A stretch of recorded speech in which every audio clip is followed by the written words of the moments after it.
చంద్రబాబు నాయుడు గారు ఎప్పుడు కూడా ఆయన ఏ రోజైనా కూడా ఆయనకు ఒక మోడస్ ఆపరెండా ఉంటుంది.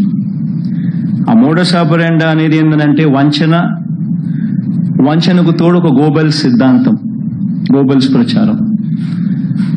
తాను ఒక మనిషిని అప్రదిష్ట పాలు చేయాలనుకున్నా, తాను చెప్పిన మాటలన్నీ కూడా తాను తప్పాలనుకున్నా,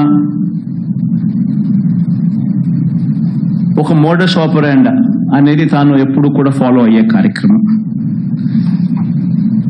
ఆ మోడస్ ఆపరెండా ప్రకారం ముందుగానే తాను ఒక కథను సిద్ధం చేస్తాడు. ఆ కథను తాను చెబుతాడు. తన ఈనాడు, తన ఆంధ్రజ్యోతి, తన TV5 తనకు సంబంధించిన ఈ మీడియా సామ్రాజ్యాన్ని ఉపయోగించుకొని ఆ కథను ముమ్మరంగా ప్రచారం చేస్తారు.